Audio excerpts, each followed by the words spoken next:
Chile.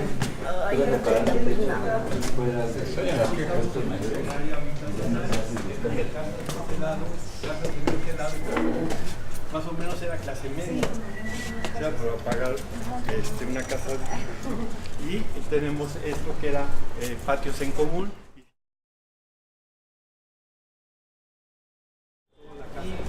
Sobre todo la casa necesita recursos. Una cosa que nosotros como profesores y todos se necesitan recursos, la casa necesita especialmente otro tipo de recursos, más atención.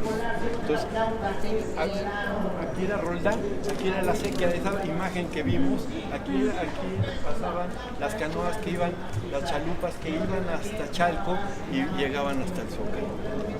Me llamo Óscar Roberto Basante, soy egresado de la Escuela Nacional de Antropología en Historia en la carrera de Arqueología y hice una maestría en estudios mesoamericanos en Filosofía y Letras en la universidad y actualmente soy profesor investigador del Colegio de Estudios Sociales Históricos en el plantel Cuautepec y soy encargado de las colecciones desde 2009 de las colecciones arqueológicas de la Casa Talavera. No era una chinampa donde vivía la gente común y más igual, sino que era un lugar especial, puede ser la parte ceremonial del Temascaltitlán. La casa tiene tres funciones, ¿no? Servía como curtiduría, casa habitación donde nos encontramos ahorita y accesorias en la parte baja, como algunas casas barrocas de la época barroca que tienen esas características, una función principal y accesorias donde se rentan y la parte alta casa habitación. De que todo es arqueológico y que aunque es de vidrio y es moderno, ya se volvió arqueológico. Por ejemplo, ¿ustedes conocían el quemón de Peñafiel? No. Bueno, pues aquí está el quemón de Peñafiel. Esas colecciones están desde 1986 en la casa después de las excavaciones que se hicieron en el siglo pasado. Y la universidad, siendo que Casa Talavera fue prestada como dato por el INAH, el rector en 2013, el rector Rocha, solicitó que las colecciones pasaran a la universidad, ya que el que estaba a cargo de las colecciones era Seduvi. Entonces Seduvi dijo que no tenía cómo cuidarlas, nada. Entonces el rector pidió que se pasaran acá a resguardo, pero eso fue en 2003 y de hecho hasta 2009 nos hicimos cargo de ellas, pero oficialmente no se ha firmado el comodato, ¿no? Se ha hecho proyectos del comodato y entonces pues, ha habido diferentes solicitudes para que esto se autorice y por problemas administrativos y de la misma universidad pues se ha retrasado. Aquí tenemos el símbolo, es una ficha que había en muchos lugares, fichas de cobre que dice Casa Talavera. Sí, es lo que estoy... Los temas de la colección, en realidad son 4 colecciones. 2 colecciones de la casa, ¿sí?, que son piezas arqueológicas encontradas en la casa en un salvamento que se hizo en 1986, donde salen vestigios desde hace 500 años, desde la época de los mexicas, ¿sí?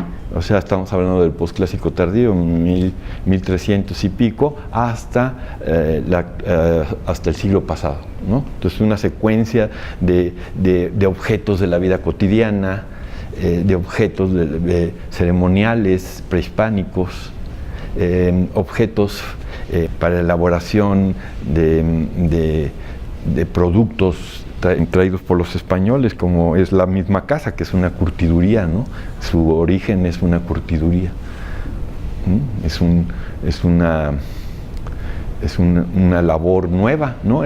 Porque aunque hubiera curtidores en la época prehispánica, no tenían la magnitud del ganado y el mundo español ni árabe, ¿no? Son silbatos, son pitos o silbatos, todos funcionan. Tienen diferentes. Y por ejemplo, mira, es Esta es una ocarina porque tiene aquí un obturador donde tú haces y representa un ave, pareciera un guajolote por su protuberancia arriba y su... Entonces tenemos una secuencia de cerámica desde la época prehispánica, tenemos cerámica elaborada aquí ya en época colonial y también tenemos cerámica, porcelanas traídas de Europa, pastas finas traídas de Europa y porcelanas traídas de Asia, ¿no? Entonces ese es un tema. Tenemos otro tema, por ejemplo, las figurillas rituales, estas figurillas rituales que estamos estudiando, que son muy comunes en el centro de México, son figurillas mágicas para una buena cosecha, que tu hijo nazca bien, ¿no? Que el perrito no, o sea, son figurillas muy comunes, pero muy desconocidas por la gente, ¿no? Son muy comunes en las cimas de montañas de aquí de la Cuenca de México, en las cuevas, y ahora aquí las encontramos. Y que se encuentran en el centro. Entonces estamos viendo, comparando, ¿no? Con estas las piezas ya estudiadas y registradas, ¿no? Con las que tenemos ahora. Entonces este tema es muy bueno, ese es un tema. Otro tema es el estudio del botón. El estudio del botón, tenemos varios evidencias, ¿no? de botones desde el principio de la colonia hasta la actualidad o finales de la actualidad. Hemos también incrementado un poco estas colecciones de botones con donaciones. Las hemos conseguido aquí. La calle de República de El Salvador, pues es donde si conoces el centro de la ciudad, sabes que aquí venden los botones, ¿no? Entonces aquí entonces, ¿desde cuándo están los botones? ¿No? La venta de botones y la producción de botones, pues ese es otro tema. Lo primero que hicimos, como decía a la introducción, primero conservar, rescatar de donde estaban las piezas, sacarlas de la humedad y subirlas aquí donde es un lugar mucho mejor, ¿no? Ponerlas, por ejemplo, ciertos objetos, ponerlos y resguardarlos con cartón especial que no hace daño, no contamina, plástico que no contamina, y todas clasificadas. Todas las piezas están clasificadas y digitalizadas. Lo único que nos falta es una computadora que sirva, porque esta ya se quedó como arqueológica. Esta ya no la vamos a dejar salir. Entonces tienen diferentes maneras de resguardo. Tenemos papel, ¿no? Cartas que también están debidamente resguardadas. Eso ha sido un proceso porque así no estaban. Estaban apiladas y también expuestas museográficamente, pero de una manera muy primaria, ¿no? Entonces, cuando la universidad se hace cargo de las colecciones, lo primero que hicimos fue, lo primero que se debe hacer es resguardar, después clasificar y después investigarlas, ¿no? Entonces estamos ahorita en la labor de investigación de algunos temas, porque es muy grande los temas que se pueden estudiar arqueológicamente de estas piezas. Nos platica un cronista, Sigüenza y Góngora, en la colonia, ¿no? Nos relata cómo cuando vino uno de los virreyes, cuando llegan los virreyes a México y lo pasea Sigüenza, lo pasa por la ciudad, y al llegar allá por San Hipólito, donde estaba el puente de Alvarado, donde la Noche Triste, el mencionada Noche Triste, ahí se encontraban en una acequia, se encontraban objetos, contenedores pequeños con pulque y sangre y figuritas decapitadas de soldados y de representación de españoles. Entonces le pregunta el virrey qué son, qué significan. Dice, pues nos están haciendo hechizos para que nos vayamos, ¿no? O sea, siguen practicando estas tradiciones. Entonces eso es muy importante, ¿no? Estas piezas no son juguetes, sino son juguetes mágicos, ¿no?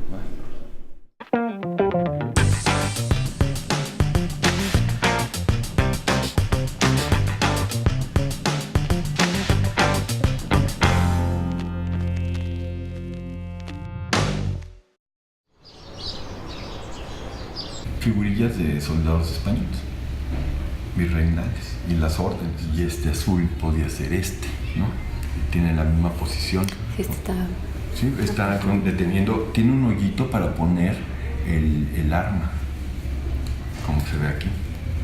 Vienen estudiantes a hacer su servicio social, el interés, ¿no? O sea, arte y patrimonio, profesor, ¿sabe qué? Que yo tomé con usted curso de tal, pero me interesa la colección porque usted nos la mostró, y entonces pues ya empiezan a tomar interés, como es el estudiante Omar, ¿no? Que ya lleva aquí con nosotros haciendo servicio social, y pues todo esto ha contribuido para su conocimiento, ¿no? Eso le ha ayudado mucho.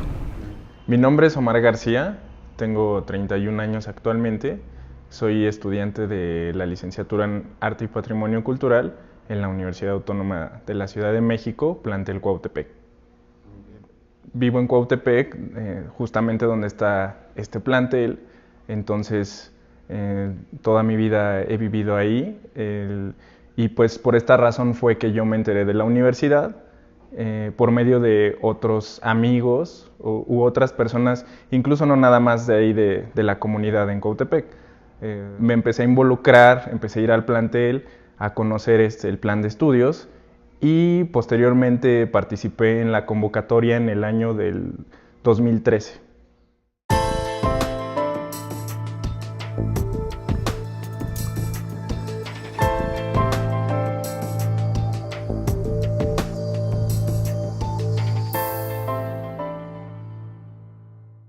Siempre he estado interesado en los monumentos arqueológicos, o bueno, desde hace un tiempo, y pues comencé a crear cierta conciencia de las necesidades que se tienen acerca de estos monumentos, en cuanto a la administración o la gestión, así como la difusión y cosas como muy identitarias.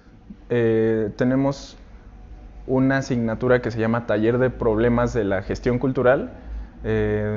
Yo la cursé con el profesor Jesús Vázquez, entonces él nos estuvo consiguiendo ciertos lugares para analizar cómo se realizaba la gestión de estos lugares, y uno de los que él eligió fue Casa Talavera. Entonces yo ya sabía del centro cultural como tal, que pertenecía a la universidad, etcétera, pero en realidad yo nunca me había parado. Entonces él fue quien nos hizo esta invitación, y pues el profesor Oscar Basante, que es el encargado, el profesor y arqueólogo Oscar Basante, es el encargado del museo de sitio, fue quien nos hizo un recorrido, y fue como yo conocí, se podría decir que de manera muy completa, el espacio.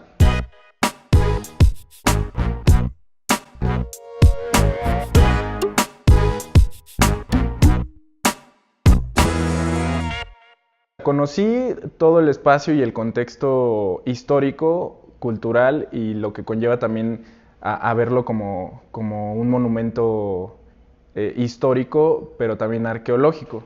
Entonces, sí, el profesor Oscar Basante fue quien nos dio todo este panorama desde su campo arqueológico. Desde el campo arqueológico fue que nos compartió todo el trabajo que se realiza aquí dentro de este mismo campo. Desde la primera vez que yo visité el espacio y comencé a conocer cada uno de los objetos y como la cronología a la que pertenecen, pues me pareció muy interesante, porque se puede encontrar se puede construir una línea histórica. Comienza desde el preclásico de Mesoamérica y abarca hasta el siglo XX, y dentro de estos periodos, o para estos periodos, podemos encontrar objetos como representativos para cada siglo. Entonces, creo que eso es muy interesante, y es como una de las partes más importantes que posee Casa Talavera en cuanto a patrimonio cultural y como una perspectiva histórica. Esta licenciatura o esta carrera se relaciona con muchas otras disciplinas o con otros campos de conocimiento. O sea, por mencionar algunos, antropología, sociología, arqueología, entre otros más. Sin embargo, nosotros no salimos con un perfil, no tenemos un perfil que se vaya más o que se incline más hacia cualquiera de estas disciplinas que se abarcan. Les presento a Omar, que es estudiante de la carrera de Arte y Patrimonio, que está haciendo su servicio social, y nos va a platicar brevemente lo que está haciendo aquí, ¿sí? Con las colecciones. Bueno, una de las actividades que yo realicé aquí fue precisamente la investigación. O sea, hay algunos objetos que ni siquiera cuentan con registro. O sea, la primera intervención arqueológica de aquí de este centro cultural fue en la década de los 80. Entonces, en ese momento se extrajeron muchas piezas, miles de piezas. Entonces, tan solo la colección o las colecciones actuales de aquí del museo cuentan con un número de más de 3,000 piezas registradas. Y se tiene otro, o se cuentan con otras piezas que están como en una especie de bodega que ni siquiera se han registrado como tal o no se han clasificado. Entonces están ahí guardadas y muchos de los objetos tienen cierta trascendencia. El profe me comentó que sí, que estaría bien platicarles, comentarles. Creo que hay algunos compañeros de la universidad. ¿Qué trabajo realizo aquí más o menos? Hay objetos que incluso se encuentran sin clasificación y contienen una trascendencia histórica un poco más marcada que otros, ¿no? Tal es el caso de los objetos de vidrio que se han rescatado de esta bodega, donde se encuentran muchos más que no están clasificados. Y entonces, pues, una de las actividades que yo realicé fue la investigación de estos objetos. Las botellas tienen una procedencia del siglo XIX, la primera mitad del siglo XIX para atrás, y también hay otras que se relacionan con la técnica de soplado en molde, la cual se empieza a utilizar también en siglo XIX, y estas nos dice que podrían ser de la segunda mitad del siglo XIX para adelante, o sea, hasta siglo XX. Estas botellas como tal se clasifican como contenedores, ya sea de bebidas, que son como estas, o sea, botellas de vino que se utilizaron y nos habla de qué tipo de sociedad pudo haber vivido aquí, cuáles eran sus prácticas, y por ejemplo otras más que son como de medicamento, las famosas boticas, de las cuales también hay otros registros en otros lugares y se realiza una comparación. Entonces, esto fue como prácticamente lo que yo realicé en mi investigación. O sea, tenemos marcas como muy conocidas, por ejemplo, esta es de Singer, como de la marca de máquinas. Esta era una botella de aceite. Entonces, tenemos otra que es como un contenedor de crema, como de crema cutánea, que tiene procedencia de Puebla y esto se utilizaba como a inicios de siglo XX. Entonces, también esta botella es muy interesante porque sí se tiene algunos registros como textuales de qué tan popular era esta crema, que fue evolucionando y actualmente sigue existiendo pero con otro nombre.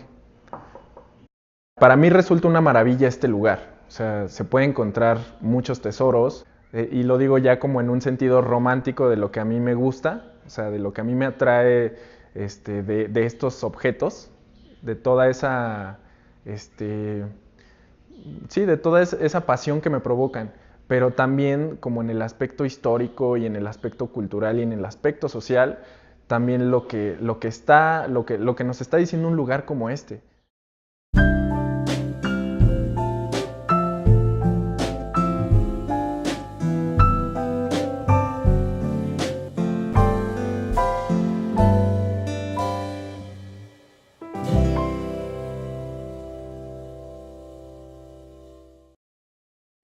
El fresco que es la mención aquí empezó a llegar, ¿no? Ya está.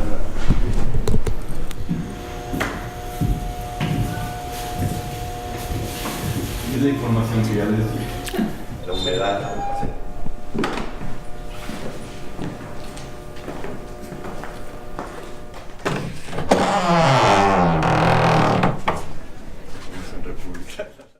La ventana arqueológica es un pequeño espacio donde vamos a mostrar inmuebles arqueológicos, un pequeño espacio, una muestra nada más, ¿no? Y esa muestra viene algunas veces acompañada de una presión de la población que exige que se quede, que se resguarde y que no nada más se escabe y se pierda la información, sino tener ese recuerdo, ¿no? ¿Sí? Hace que las piezas no se peguen cuando las pasas al horno. Entonces, esto solamente puede pasar en donde materiales que ya no pasaron a la segunda quema, se llama bizcocho. Cuando ya le metes el baño de mayólica, o sea, el vidriado blanco, lo pones y entonces ya son dos quemas. Una quema cuando es la pieza, el barro, y después la segunda ya viene con la decoración. Entonces estas piezas jamás llegaron a este punto. Y es súper importante este lugar. O sea, tiene un basamento de adobe. Todas las demás ventanas arqueológicas, si las conoces, quizá te muestren lo que todos conocemos, ¿no?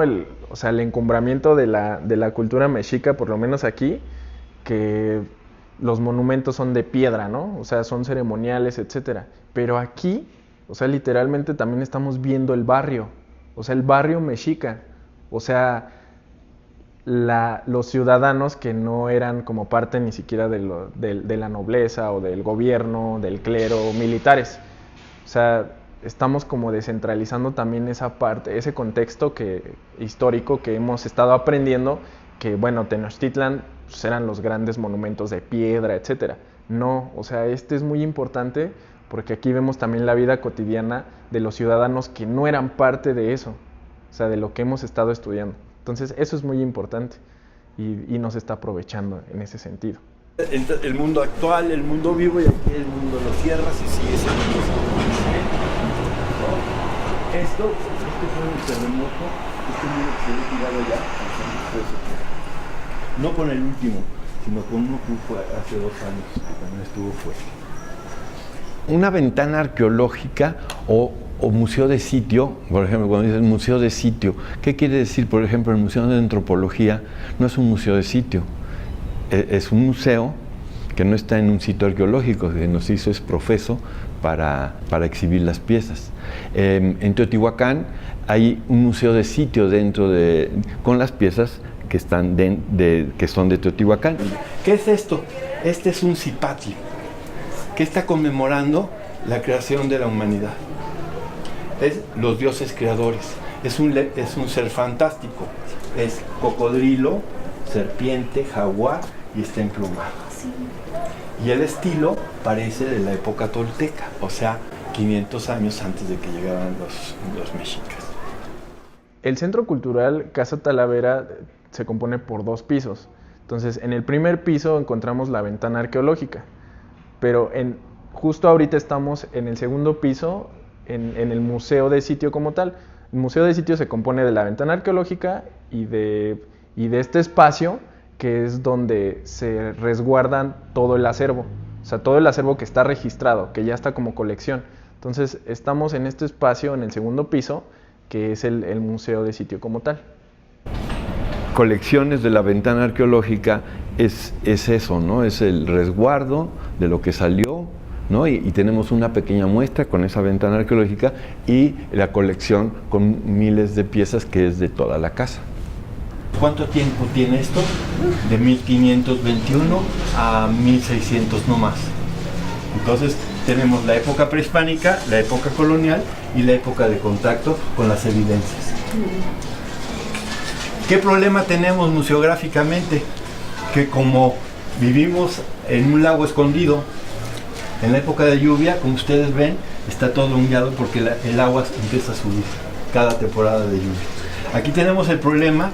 ¿Por qué no se ha inaugurado la la ventana arqueológica porque tenemos un problema de humedad. Mientras no controlemos el problema de humedad, que tenga constantemente sacando la humedad, pues no lo podemos exponer, porque esto va a ocasionar que cada vez calor, frío, lluvia, se van destruyendo los materiales orgánicos.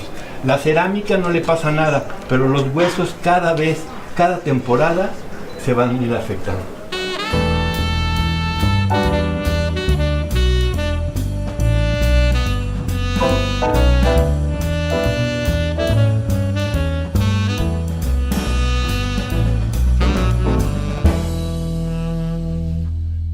Se tomó la casa, se hizo la restauración en 1986 y desde entonces no se ha hecho un trabajo. No se ha hecho trabajo de mantenimiento ni restauración. Pero como todo, no hay recursos, ¿no? En todas las universidades de todos lados no hay recursos, ¿no? Se necesita urgentemente un plan de restauración, un proyecto de restauración, porque hay muchos espacios que, si continúan así, se pueden perder. Hay muchas partes que sigue conservando el espacio como tal, originales, ¿no? O sea, auténticas de su época.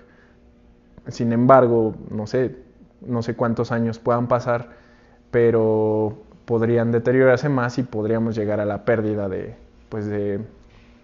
estos elementos, ¿no? Ya sea como de la arquitectura, así como por ejemplo las cenefas con las que cuenta la casa en su mayoría de habitaciones de aquí, de este primer piso, que son de siglo XIX y es súper importante conservar.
Esta pieza pues es mexica y esta tiene el mismo uso, nada más cambia la morfología y desvidriado.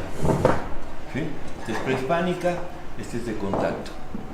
Nuevas técnicas, aunque esta no es un molde, no es en torno, sigue siendo a mano. Tiene las mismas, es un plato trípode, tiene su retícula, ¿no? Para tomar la tortilla.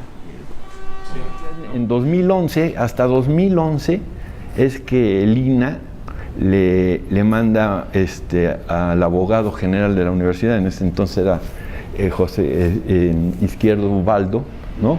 El INAH le manda al subdirector de muebles, de registro de muebles arqueológicos, le manda un oficio diciendo que pues yo soy la persona que pudiera dentro de la universidad tener la colección, y desde entonces pues yo soy el que las resguarda y el que ha hecho gestión, ¿no? Gestión en varias cosas, ¿no? En ese sentido, pues la casa es padrísima porque funciona para nosotros, para la universidad, para los estudiantes de arte y patrimonio, pues es un lugar idóneo de aprender cuál es tu patrimonio, ¿no? Sí, claro. ¿No? Y como es la Universidad Autónoma de la Ciudad de México, entonces pues estas son las piezas cotidianas, de la vida cotidiana que podemos encontrar aquí a 20 cuadras o en Alameda, ¿no? Es más o menos, ¿no? No es como el Museo Frank Mayer, ¿no? Donde son piezas que han pasado de familias, del marqués al político y después ahora exhibidas y donadas. Sí, la colección particular, ¿no? Sí, Meyer, sí, estas son arqueológicas. Sí. Estas son arqueológicas, se encontraron, algunas ahí tenemos algunas donaciones que tenemos últimamente, pero básicamente todo es arqueológico de esta casa y de 2 casas más. No estamos en el organigrama de la universidad. Ese es un grave problema porque se ha pospuesto y pospuesto. Me imagino que al estar dentro de la universidad se le tiene que asignar un presupuesto, se le tiene que asignar personal para el cuidado de esto, ¿no? Entonces, sí, pero se ha dejado, tal vez por problemas de conflictos de la universidad, ¿no? ¿Cuáles serían los beneficios institucionales No, pues primero para el barrio, ¿no? Para el barrio de la Merced, ¿no? Le da identidad, ¿no? Aquí están piezas que no han salido nunca desde hace 500 años, están aquí. Entonces, primero le da identidad al barrio y la gente que vive en el barrio, los que les interesa, que no viven aquí, pero que les interesa el barrio de la Merced como un área muy importante, de la más antigua de la ciudad. O sea, a todos nos tendría que interesar, ¿no? O sea, todos podríamos venir, pero los que estamos obligados a participar, la licenciatura de Arte y Patrimonio Cultural, Comunicación y Cultura e Historia. O sea, por lo menos esas 3 licenciaturas tendrían que estar aquí haciendo su servicio social. Y bueno, también integraría la de Estudios Sociales e Históricos, que pues de alguna manera esto hemos llegado a la conclusión con el profesor Oscar Basante que esto tendría que estar funcionando como un laboratorio. Ellos que acabo de mencionar, estas licenciaturas y esta asignatura, pues estén aquí constantemente, cada semestre. Este es el barrio de la Merced, ¿no? Pero no se llamaba el barrio de la Merced cuando hicieron la Merced, era el barrio de los curtidores. Sí. Y antes de llamarse el barrio de los curtidores, a principio de la colonia, pues era el barrio de Temazcaltitlán, el pequeño barrio de Temazcaltitlán. Y estamos en el Calpulli de Teopan, ¿no? El gran Calpulli, como si fuera delegación.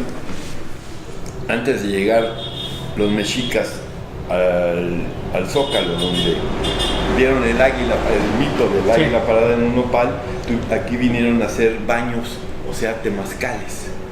Y esos temazcales fueron utilizados, fueron hechos porque las mujeres mexicas venían teniendo hijos, o sea, un grupo había tenido hijos y era una obligación hacer el rito de los baños de temazcal, ¿no?